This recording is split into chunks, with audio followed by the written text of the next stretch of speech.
दोस्तों, मैं आपके लिए 10 कहानियों का सेट लेकर आया हूं जो सारी एक से बढ़कर एक है।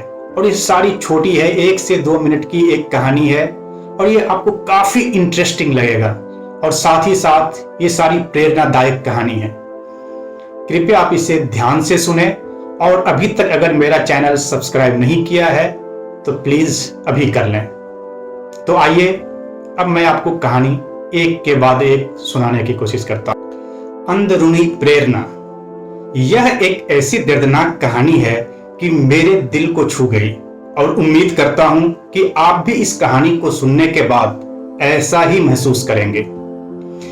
एक लड़का रोजाना फुटबॉल की प्रैक्टिस के लिए आया करता था, लेकिन वह हमेशा रिजर्व में एक्स्ट्रा खिलाड़ी के रूप में रहता था। वह कभी भी 11 खिलाड़ियों में शामिल नहीं हो पाया था। जब वह प्रैक्टिस करने के लिए आता था, उसके पिताजी भी उसके साथ आते थे और दूर बैठकर उसका इंतजार करते थे। मैच शुरू हुए 4 दिन हो गए थे। इस दौरान वह लड़का ना तो प्रैक्टिस के लिए आया और ना ही क्वार्टर और सेमीफाइनल मैच के दिन उपस्थित हुआ।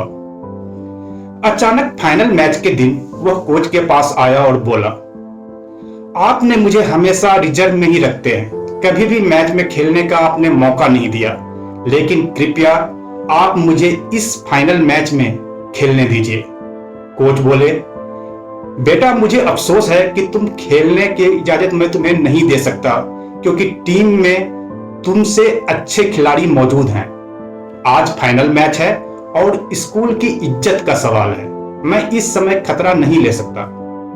लड़के ने गुजारिश करते हुए कहा, सर मैं आपसे वादा करता हूं कि मैं आपके विश्वास को नहीं तोड़ूंगा। मैं आपसे प्रार्थना करता हूं कि मुझे आप एक बार मौका देकर इस मैच में खेलने दीजिए।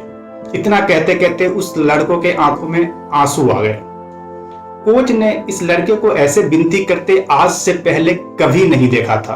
उसने कहा, ठीक है बेटा, जाओ खेलो, मगर याद रखना मैं तुम्हें अपने ही बेहतर फैसले के खिलाफ इजाजत दे रहा हूं। स्कूल की इज्जत का सवाल है, मेरे विश्वास को तुम मत तोड़ना। खेल शुरू हुआ और उस लड़के ने जैसे जान की बाजी लगा दी और जब भी उसे बॉल मिलती वो गोल मार देता था। यह कहने की जरूरत नहीं कि इस मैच का वह सबसे अच्छा खिलाड़ी रहा और वह उस मैच का हीरो बन गया। उसकी टीम की जबरदस्त जीत हासिल हुई। मैच खत्म होने के बाद कोच लड़के के पास गया और बोला, बेटा मैं अपनी जिंदगी में इतना गलत कैसे हो सकता था। मैंने आज तक तुम्हें इतना अच्छा कभी खेलते हुए नहीं देखा और ना ही तुम पहले कभी ऐसा खेले थे। ऐसा कैसे हुआ? तुम इतना अच्छा कैसे खेल गए? अगर लड़के का जवाब आपके दिल को भी छुए तो आप इस वीडियो को लाइक और ज्यादा से ज्यादा शेयर करना ना भूलें। लड़के ने जवाब दिया, सर आज मेरे पिताजी मुझे खेलते देख रहे थे। तो कोच ने घूमकर उस जगह पर देखा जहां उसके पिताजी बैठकर अक्सर मैच देखा करते थे, लेकिन वहां कोई नहीं था। तो कोच बोला, बेटा तुम्हारे पिताजी वहां पर बैठा करते थे जब तुम प्रैक्टिस के लिए आते थे, मगर आज तो वहां कोई नहीं है। लड़के ने जवाब दिया, सर एक बात मैंने आपको कभी नहीं बताई कि मेरे पिताजी अंधे थे और 4 दिन पहले ही उनका देहांत हो गया। आज पहली बार वो मुझे ऊपर से खेलते देख रहे थे। इतना कहते कहते वो लड़का कोच से चिपक गया और फूट फूट कर रोने लगा। इस कहानी से हमें यह प्रेरणा मिलती है कि अंदरूनी प्रेरणा हमारे अंदर से पैदा होती है और यह हमें अलग अलग सिचुएशंस में अलग अलग तरीके से देखने को मिलती है। एक साधु और बारिश की कहानी। एक गांव में एक साधु रहता था। वह जब भी नाचता था तो बारिश हो जाती थी। गांव में जब पानी की कमी होती थी तो लोग साधु के पास जाकर उसे नाचने को कहते थे। फिर वह नाचना शुरू करता था और बारिश से पानी ही पानी कर देता था। एक दिन गांव में शहर से 4 लड़के आए। उन्हें जब साधु के बारे में पता चला तो वो उसे चुनौती देने पहुंच गए। लड़कों ने गांव वालों को एकत्रित कर कहा, हम नाचेंगे तो भी बारिश होगी। यदि हमारे नाचने से बारिश नहीं हुई तो साधु के नाचने से भी बारिश नहीं होगी। लड़के बड़े घमंडी भी थे। वे गांव वाले के सामने साधु को गलत साबित करना चाहते थे। उन्होंने ग्रामीणों और साधु के सामने नाचना शुरू किया। पहला लड़का आधे घंटे नाचा, लेकिन बारिश नहीं हुई, वह थक कर बैठ गया। फिर दूसरा 1 घंटे नाचा, लेकिन फिर बारिश का नामो निशान नहीं मिला। इसी तरह बाकी के 2 लड़के भी नाचकर थक हार कर बैठ गए, लेकिन बारिश नहीं हुई। अब साधु के नाचने की बारी आई। वह 2 घंटे नाचा, लेकिन बारिश नहीं हुई। हालांकि उसने नाचना जारी रखा। उसे नाचते हुए शाम हो गई, वह फिर भी नाचता रहा। अचानक बादल गरजने लगे, फिर बारिश भी होने लगी। यह देखकर लड़कों को अपनी गलती का एहसास हुआ और उन्होंने साधु से क्षमा मांगी। लड़कों ने साधु से पूछा, बाबा, हम नाचे तो बारिश नहीं हुई, लेकिन आपके नाचने से बारिश हो गई, ऐसा क्यों? इस पर साधु बोला, जब मैं नाचता हूं तो 2 बातों का ख्याल रखता हूं। पहला ये कि मैं ये सोचता हूं कि मेरे नाचने से बारिश जरूर होगी। दूसरा ये सोचता हूं कि मैं तब तक नाचूंगा जब तक कि बारिश ना हो जाए। और अभी भी ऐसा ही हुआ। बारिश मेरे नाचने से नहीं हुई, बल्कि मैं तब तक नाचता रहा जब तक बारिश शुरू नहीं हुई। इस कहानी से हमें यह सीख मिलती है कि अगर हम कोशिश करना बीच में ही छोड़ दें तो हम कभी सफलता का मुंह नहीं देख सकते। और वहीं अगर लगातार प्रयास करते रहे तो एक ना एक दिन सफलता हमें जरूर मिलेगी। हर सफलता की कहानी एक बड़ी असफलता की कहानी भी होती है। मैं आपको एक आदमी की जिंदगी का कहानी सुनाता हूं। यह आदमी 21 साल के उम्र में व्यापार में असफल हुआ था। 22 साल की उम्र में एक चुनाव में खड़ा हुआ और हार भी गया। 24 की उम्र में एक बार फिर उसने व्यापार में अपनी किस्मत आजमाने की कोशिश की और फिर असफलता हाथ लगी। 26 की उम्र में उसकी पत्नी का डेथ हो गया और इसके वजह से 27 वर्ष की उम्र में वह अपना मानसिक संतुलन खो बैठा। 34 वर्ष की उम्र में फिर इलेक्शन में खड़ा हुआ और अमेरिकी कांग्रेस का चुनाव हार गया। फिर 45 वर्ष की उम्र में अमेरिकी सीनेट का चुनाव हारा। 47 वर्ष की उम्र में अमेरिकी उपराष्ट्रपति बनने के प्रयास में भी असफल रहा। फिर 49 वर्ष की उम्र में एक बार फिर सीनेट का चुनाव लड़ा और हार गया। जिंदगी में इतनी असफलता के बाद भी 52 वर्ष की उम्र में वह अमेरिका का राष्ट्रपति चुना गया। क्या आप इनका नाम जानना चाहेंगे? जी हां, ये कोई और नहीं, इस महान पुरुष का नाम था अब्राहम लिंकन। अगर ये असफलता से हार जाते तो कभी अमेरिका के राष्ट्रपति नहीं बन पाते।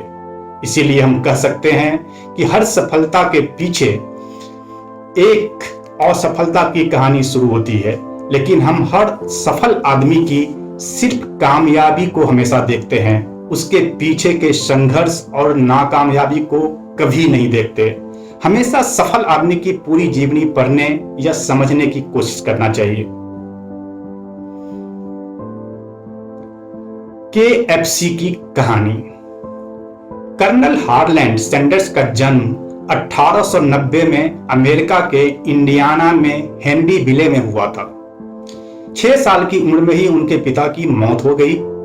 घर के हालात खराब हुए तो मां एक फैक्ट्री में काम करने लगी और सैंडर्स अपने छोटे भाई बहन की देखभाल करते थे।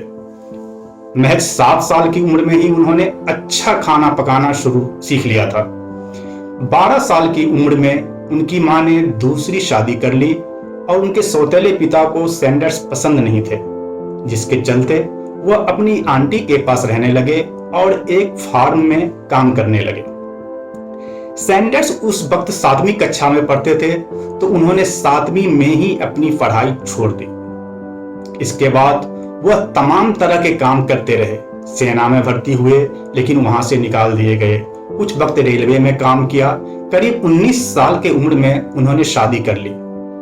रेलवे में काम करते हुए कुछ विवाद के चलते उन्होंने रेलवे की नौकरी छोड़ दी, जिसके बाद उनकी पत्नी भी बच्चों को लेकर उनसे अलग हो गई। 65 साल की उम्र में कर्नल सैंडर्स के पास एक पुरानी कार और सोशल सिक्योरिटी से प्राप्त सिर्फ $100 थे। उन्होंने इतने पैसे से ही कुछ करने की सोची। उन्हें मां की सिखाई चिकन की रेसिपी याद थी और उसे वे बेचने निकले। उन्होंने लगभग 1000 दरवाजे खटखटाए, तब कहीं जाकर उन्हें एक खरीदार मिला। आज वो दुनिया भर में केंटकी फ्राइड चिकन KFC के नाम से मशहूर है। कर्नल सैंडर्स की मौत 1890 में 90 साल की उम्र में हुई।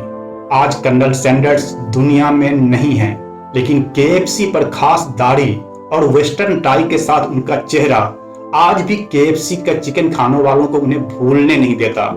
आज के वक्त में KFC के 150 से भी अधिक देशों में 22,000 से भी अधिक स्टोर हैं। हम में से अधिकतर लोग 1, 2 या 10 कोशिश के बाद हार मान लेते हैं, लेकिन कामयाबी जरूरी नहीं है कि आपको 1, 2 कोशिश में ही मिल जाए। उसके लिए आपको लगातार कोशिश और संघर्ष करने की जरूरत है। इसके ऊपर एक कहावत भी है, लहरों से डरकर नौका पार नहीं होती, कोशिश करने वालों की कभी हार नहीं होती। वॉल्ट डिज्नी की कहानी। दुनिया की पहली एनिमेटेड फिल्म के निर्माता और दुनिया में सबसे प्रसिद्ध मोशन पिक्चर निर्माता में से एक मिकी माउस के निर्माता और आवाज थे वॉल्ट डिज्नी। डिज्नी का जन्म 5 दिसंबर 1901 को इलिनॉइस के हार्मोसा में हुआ था। वह 5 भाई बहनों में से एक थे। उनका परिवार इतना गरीब था कि उन्हें एक दिन में 1300 अखबार बांटने पड़ते थे। बहुत कम उम्र में उन्होंने चित्र बनाना और रंगना शुरू कर दिया था और चित्र को अपने रिश्तेदारों और पड़ोसियों को बेचना शुरू कर दिया। 19 साल की उम्र में वॉल्ट ने अपनी खुद की एनिमेशन कंपनी शुरू की, लेकिन वह एक भी कार्टून बेचने में नाकामयाब रहे और उनकी कंपनी दिवालिया हो गई। इनके कार्टूनों को बहुत से एडिटर्स ने घटिया बताकर वापस लौटा दिया था। एक बार एक चर्च अधिकारी ने उन्हें कार्टून बनाने का काम दिया। डिज्नी चर्च के पास चूहों से भरे एक छोटे से कमरे में बैठकर अपना काम करते थे। एक नन्हे चूहे को देखकर उन्हें कुछ नया करने को सूझी और यहीं से मिक्की माउस की शुरुआत हुई। उन्होंने 1939 में बर्बैंक में वॉल्ट डिज्नी स्टूडियो खोला। 1955 में उन्होंने डिज्नीलैंड थीम पार्क खोला, जो दुनिया भर में प्रसिद्ध है। एनिमेशन के स्वर्ण युग का श्रेय उनकी कड़ी मेहनत और रचनात्मकता को ही जाता है। 1966 में उन्होंने फेफड़ों के कैंसर के कारण इस दुनिया को छोड़ दिया, लेकिन उन्होंने दुनिया भर के बच्चों को मनोरंजन का बहुत बड़ा तोहफा दिया, जिसे कभी भी भुलाया नहीं जा सकता है। इस कहानी से हमें यह ज्ञान मिलता है कि सफल व्यक्ति कोई महान काम नहीं करते, बल्कि वे छोटे कामों को ही महान ढंग से करते हैं और संघर्ष तब तक करते हैं जब तक कि उन्हें सफलता न मिल जाए। हीरों से भरा खेत। अफ्रीका में एक खुश और संतुष्ट किसान रहा करता था। वह खुश इसीलिए था क्योंकि वह संतुष्ट था। उसका नाम हाफिज था। एक दिन उसके पास एक ज्ञानी व्यक्ति आया, जिसने उसे डायमंड की अहमियत और उसकी ताकत के बारे में बताया। ज्ञानी व्यक्ति ने कहा, अगर तुम्हारे पास एक अंगूठे जितना भी हीरा हो तो तुम अपना एक शहर खरीद सकते हो, और अगर तुम्हारे पास एक मुट्ठी के बराबर का हीरा हो तो तुम शायद देश के ही मालिक बन सकते हो। ऐसी बातें किसानों को बताकर वह ज्ञानी व्यक्ति चला गया। उस रात किसान बिल्कुल नहीं सो पाया। अगले दिन सुबह उसने अपने सारे खेतों को बेचने का बंदोबस्त किया और अपने घर वालों की देखभाल का इंतजाम करके वह हीरों की खोज में निकल पड़ा। पूरे अफ्रीका में वह घूमता रहा, लेकिन कुछ ना मिला। सारे यूरोप का चक्कर लगाने के बाद भी उसकी खोज पूरी नहीं हुई। जब वह स्पेन पहुंचा तब तक वह भावनात्मक, शारीरिक और आर्थिक कमी से बिल्कुल टूट चुका था। उसके पास सारे पैसे अब खत्म हो गए थे। उसकी हिम्मत इतनी ज्यादा टूट गई थी कि उसने वहां के बार्सिलोना नदी में कूदकर खुदकुशी कर ली। उधर दूसरी तरफ जिस व्यक्ति ने उसके खेत खरीदे थे, एक बार जब वह खेतों से गुजरने वाली एक नहर में अपने ऊंटों को पानी पिलाने के लिए गया, तो उसने देखा कि नहर के दूसरे किनारे पर सूरज की रोशनी जैसे ही एक पत्थर पर पड़ी तो इंद्रधनुष की तरह 7 रंग में उसमें से जगमगा उठा। उस व्यक्ति ने वहां जाकर उस पत्थर को उठाकर अपने बैठक वाले कमरे में सजा दिया। उसी दिन वहां ज्ञानी व्यक्ति फिर से वहां आया। उसका नजरिया जगमगाते पत्थर पर पड़ी तो उसने पूछा कि क्या हाफिज वापस आ गया है? नए मालिक ने जवाब दिया, नहीं। लेकिन आप ऐसा क्यों पूछ रहे हैं? तब ज्ञानी व्यक्ति ने जवाब दिया, वह सामने रखा पत्थर हीरा है, मैं देखते ही हीरे को पहचान जाता हूं। नए मालिक ने फिर कहा, वह सिर्फ एक पत्थर है, मैंने उसे नहर के पास से उठाकर लाया है। चलिए मैं आपको भी वहां लेकर चलता हूं और दिखाता हूं कि वहां ऐसे बहुत सारे पत्थर पड़े हैं। वे दोनों वहां खेत के पास गए और पत्थरों के कुछ सैंपल उठाकर लाए और जांच के लिए लैब भेज दिए। जांच में यह पाया गया कि वे पत्थर हीरे ही थे, और इतना ही नहीं, उस खेत में दूर दूर तक हीरे ही दबे हुए थे। जिस हीरों के लिए हाफिज देश विदेश भटक रहा था, वो हीरा उसी के खेत में दबा हुआ था, लेकिन वह इसे पहचान नहीं पाया। इस कहानी से हमें यह सबक मिलती है कि जब हमारा नजरिया सही हो तब हमें एहसास होता है कि हम सब हीरों की खानों पर चल रहे होते हैं। जरूरत सिर्फ इसे पहचानने की होती है। लोग मौके को पहचान नहीं पाते। मौका एक बार मिलता है, दोबारा नहीं। इसीलिए इस बात का हमें हमेशा ध्यान रखना चाहिए कि सही फैसला सही समय पर करना हमारे जिंदगी में बहुत मायने रखता है। डेविड और गोलियत। एक राक्षस था जो गांव के बच्चे को डराता धमकाता और परेशान करता था।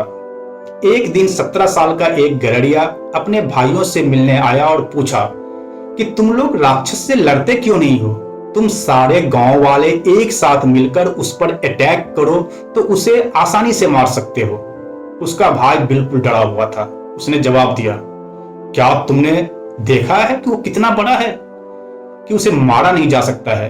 तब डेविड ने जवाब दिया, नहीं, ऐसी बात नहीं है कि वह इतना बड़ा है कि उसे हम मार नहीं सकते, बल्कि वह इतना बड़ा है कि उसे मारो तो हमारा निशान चूक नहीं सकता। वास्तव में डेविड ने गुलेल से ही राक्षस को मार गिराया। राक्षस वही था, लेकिन उसके बारे में डेविड का नजरिया अलग था। हमारा नजरिया इस बात को तय करता है कि हम हार को किस तरह से देखते हैं। सकारात्मक सोच वालों के लिए हार सफलता की एक सीढ़ी हो सकती है, वहीं नकारात्मक सोच वालों के लिए ये रास्ते की बाधा हो सकती है। इसीलिए हमेशा सकारात्मक सोच रखें। कुछ लोग हमेशा कमियों की तलाश में रहते हैं। एक शिकारी था, उसने एक चिड़िया मारने वाला कुत्ता खरीदा जो दुनिया में अपने तरह का अकेला कुत्ता था और वो पानी पर भी चल सकता था। यह करिश्मा देख शिकारी को अपने आंखों पर भरोसा नहीं हुआ। उसने इस बात की खुशी थी कि वह अपने दोस्तों को यह हैरत करने वाला कुत्ता दिखाएगा और उनको आश्चर्यचकित कर देगा। शिकारी ने अपने एक दोस्त को बत्तख के शिकार पर बुलाया। कुछ देर बाद उन्होंने कुछ बत्तखों को मार गिराया। शिकारी के कहने पर उसका कुत्ता सारा दिन पानी पर दौड़ दौड़ कर बत्तखों का शिकार करता और ला लाकर अपने मालिक को देता रहा। अब मालिक को अपने आश्चर्यजनक कुत्ते की तारीफ की उम्मीद थी अपने दोस्त से, लेकिन उस दोस्त ने कुछ भी नहीं कहा। जब वे दोनों घर वापस लौट रहे थे तो उसने अपने दोस्त से पूछा, क्या तुमने मेरे कुत्ते में कुछ अनोखी बात देखी आज? उसका दोस्त ने जवाब दिया, जरूर, मैंने कुछ अनोखी बात महसूस की और वो यह है कि तुम्हारा कुत्ता पानी में तैर नहीं सकता। उसे अपने दोस्त की इस तरह के उल्टे जवाब की उम्मीद नहीं थी। उसके उम्मीद पर जैसे पानी फिर गया हो। इस कहानी से यह निष्कर्ष निकलती है कि कुछ लोग सिर्फ गलत पहलू को ही देखते हैं, उन्हें अच्छाई दिखती नहीं है। इसी कारण उसके दोस्त ने कुत्ते की अच्छाई देख नहीं पाया कि वह पानी में भी चल सकता है, जो कि कभी किसी कुत्ते में देखने को नहीं मिलता। लेकिन वह उसमें बुराई निकाल दिया कि वह पानी में तैर नहीं सकता। यह सब नकारात्मक सोच का परिणाम है, इसीलिए हमेशा सकारात्मक सोच रखें। बहुमुखी शिक्षा क्या है? कुछ जानवरों ने जंगल में स्कूल शुरू करने का फैसला लिया। उनके स्टूडेंट्स में शामिल था एक कुत्ता, एक मछली, एक चिड़िया, एक खरगोश, एक गिलहरी और एक कम दिमाग वाला एक ईल, जो सांप की तरह की एक मछली होती है। अब एक बोर्ड भी बनाया गया। बहुमुखी शिक्षा देने के ख्याल से बोर्ड ने फैसला दिया कि स्कूल में उड़ने, पेड़ पर चढ़ने, तैरने और जमीन के अंदर बिल बनाने की शिक्षा उनके सिलेबस में शामिल होगी, ताकि सभी को बहुमुखी शिक्षा का दिया जा सके। इतना ही नहीं, इसके लिए सभी जीव जानवरों को सभी विषय कंपलसरी कर दिया गया, जो उन्हें रखना ही पड़ेगा। चिड़िया उड़ान भरने में फर्स्ट आई, पर जब बिल बनाने की बात आई तो वह अपनी चोंच और पंख तोड़ती रही और फेल हो गई। जल्दी ही पंख टूटने की वजह से चिड़िया उड़ने में भी नाकामयाब हो गई। वहीं पेड़ पर चढ़ना और तैरना उसके लिए दूर की बात थी। गिलहरी पेड़ पर चढ़ने में फर्स्ट आई, पर तैरने में फेल रही। मछली तैरने में फर्स्ट आई, लेकिन पानी से बाहर ना आने की वजह से बाकी हर चीज में वह फेल हो गई। कुत्ते ने स्कूल में एडमिशन ही नहीं लिया और जंगल में टैक्स देना भी बंद कर दिया। साथ ही भौंकने को सिलेबस में शामिल करने के लिए मैनेजमेंट से झगड़ने लगा। बिल खोदने में खरगोश फर्स्ट रहा, लेकिन पेड़ पर चढ़ना उसके लिए बहुत मुश्किल था। पेड़ पर चढ़ने की कोशिश के दौरान वह सिर के बल गिरता रहा और उसके सिर में जबरदस्त चोटें आईं, जिसकी वजह से जल्दी से वह बिल भी नहीं खोद पा रहा था और इसमें भी धीरे धीरे नाकामयाब होने लगा। दिमागी तौर पर कमजोर ईल मछली ने हर काम को आधे अधूरे ढंग से ही कर पाया। इस कहानी से यह निष्कर्ष निकलता है कि लोगों को अपने खास खूबियों और काबिलियत को खोए बिना जिंदगी के हर सिचुएशन के लिए हमेशा तैयार रहना चाहिए, ना कि प्रकृति के विरुद्ध काम करने की कोशिश करनी चाहिए। और सही मायनों में यही बहुमुखी शिक्षा है। अपनी बुद्धि को और तेज करें। करतार नाम का एक लकड़हारा 5 साल से एक कंपनी के लिए काम कर रहा था। इन 5 सालों में उसकी सैलरी एक बार भी नहीं बढ़ी थी। उधर एक नए लकड़हारे संदीप की 1 साल के अंदर में ही तरक्की हो गई। यह बात सुनकर करतार को बहुत बुरा लगा और बात करने के लिए वह अपने मालिक के पास जा पहुंचा।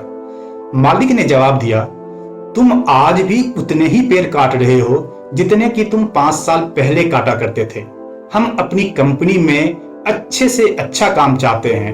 अगर तुम्हारे प्रोडक्शन की क्षमता भी बढ़ जाए तो तुम्हारी सैलरी बढ़ाने में हमें खुशी होगी। करतार वापस चला गया और पेड़ों की कटाई करने में खूब जोर शोर से मेहनत करना शुरू कर दिया। इसके बावजूद भी वह ज्यादा पेड़ नहीं काट पाया। निराश होकर एक दिन उसने अपनी परेशानी अपने मालिक को बताई।